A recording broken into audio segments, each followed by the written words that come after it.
បន្ទាប់ពីរដ្ឋការ៉ែបានប្រកាសខ្លួនជាសាធារណរដ្ឋខៅធូលីតាំងពីថ្ងៃទី5ខែមករាឆ្នាំ2026មកដោយឧត្តមសេនីយ៍សៅណាដាប៊ុំយ៉ាស្របពេលដែលប្រជាជនថៃកំពុងតែបង្ហោះសារប្រងព្រាតក្នុងប្រទេសអបអរសាទរក្រុមនេះវារឹតតែធ្វើឲ្យយើងយល់ច្បាស់អំពីមហិច្ឆតានិងបំណងពិតប្រាកដរបស់ថៃក្នុងការលៀងរបួសចាស់ឲ្យដូនតាសៀមរបស់ខ្លួននៅពេលដែលបែកបាក់រលំក្រុងអយុធ្យាដោយកងទ័ពភូមានៅឆ្នាំ1767តើកងកម្លាំងក្រុមឧទាមការ៉ែនគឺជានរណារឿងសង្គ្រាមស៊ីវិលក្នុងប្រទេសមីយ៉ាន់ម៉ាសោះតើប្រទេសថៃមានអ្វីពាក់ព័ន្ធនៅក្នុងរឿងនេះហើយតើថៃទទួលបានផលប្រយោជន៍អ្វីខ្លះពីក្រុមឧទាមការ៉ែននេះកងកម្លាំងក្រុមឧទាមការ៉ែននេះដើមឡើយពួកនេះគឺជាពូជអម្បូរតែមួយបំបែកចេញពីសៀមមិនមែនជាអម្បូរដើមជាមួយនឹងភូមានោះទេពួកនេះរស់នៅលើទឹកដីមីយ៉ាន់ម៉ាយូរទៅក៏ខ្ចីភាសាភូមាមកប្រើរួចចង់ប្រកាសផ្ដាច់ទឹកដីឯករាជ្យធ្វើជាទឹកដីរបស់ខ្លួនមានន័យថាមនុស្សរមើលគុណទើបមីយ៉ាន់ម៉ាក្តៅក្រហាយបើកការធ្វើសង្គ្រាមជាមួយក្រុមឧទាមនេះតែម្ដងទៅពួកក្រុមឧទាមការ៉ែនអាចធំធាត់និងមានលំនឹងសមត្ថភាពតតាំងជាមួយនឹងយោធាមីយ៉ាន់ម៉ាបានដោយសារការទទួលបានការជួយឧបត្ថម្ភទំនុកបម្រុងពីយោធាថៃនៅពីក្រោយខ្នងពេលដែលយោធាមីយ៉ាន់ម៉ាស៊ើបដឹងថាថៃគឺជាអ្នកនៅពីក្រោយមីយ៉ាន់ម៉ាខឹងថៃខ្លាំងណាស់ទើបមីយ៉ាន់ម៉ាបិទច្រកព្រំដែនជាមួយថៃបើទោះជាថៃព្យាយាមសម្របសម្រួលយ៉ាងណាក៏មីយ៉ាន់ម៉ាមិនបើកព្រំដែនវិញនោះទេហើយថែមទាំងសម្លឹងមើលថៃក្នុងក្រសែភ្នែក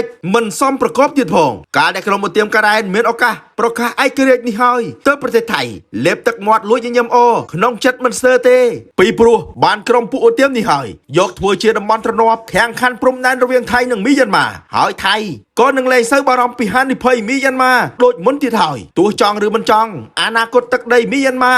រដ្ឋការ៉ែនមួយផ្នែកនេះគឺត្រូវបានបញ្ចូលទៅជាទឹកដីថៃជាមិនខានពីព្រោះក្រុមឧទាមការ៉ែននេះគឺគ្រាន់តែជារដ្ឋាភិបាលអាយ៉ងរបស់ថៃតែប៉ុណ្ណោះដូច្នេះអ្វីដែលប្រទេសថៃចង់ឃើញពេលនេះនោះគឺចង់ឲ្យមីយ៉ាន់ម៉ាបែកបាក់ផ្ទៃក្នុងដើម្បីកុំឲ្យមីយ៉ាន់ម៉ាមានពេលវេលារើខ្លួនរួចពីសង្គ្រាមស៊ីវិលមកអភិវឌ្ឍសេដ្ឋកិច្ចជាតិរបស់ខ្លួនរួចឲ្យថៃនឹងមានពេលវេលាគ្រប់គ្រាន់ក្នុងការអភិវឌ្ឍកម្លាំងយោធារបស់ខ្លួនឲ្យខ្លាំងជាងមីយ៉ាន់ម៉ារួចធ្វើសង្គ្រាមសង្គ្រប់មីយ៉ាន់ម៉ាឲ្យដូចជាភូមាធ្លាប់ដុតបំផ្លាញក្រុងអយុធ្យារបស់ខ្លួនឲ្យខ្លាចជាភ័យរៀបដល់ដីនៅឆ្នាំ1767ដូចនោះដែរដើម្បីជាការសងសឹកឲ្យដូនតាសៀមរបស់ខ្លួនតួយ៉ាងនៅក្នុងសង្គ្រាមថៃឈ្លានពានលើកម្ពុជាកន្លងមកក៏ថៃបានប្រើប្រាស់ទាហានស៊ីឈ្នួលរបស់ការ៉ែនេះដែរមកធ្វើសង្គ្រាមនឹងកម្ពុជាផងដែរក្នុងប្រវត្តិសាស្ត្រកម្ពុជាកន្លងមកក៏ថៃតែងតែប្រើក្បាច់នេះមកកកកាយផ្ទៃក្នុងកម្ពុជាឥតស្រាកស្រានពលគឺថៃតែងតែញុះញង់ឲ្យកម្ពុជាបែកបាក់ផ្ទៃក្នុងរបស់ខ្លួនឯងជាមុនសិនរួចនឹងឈ្លានពានកម្ពុជាស្របតាមមហិច្ឆតារបស់ពួកវា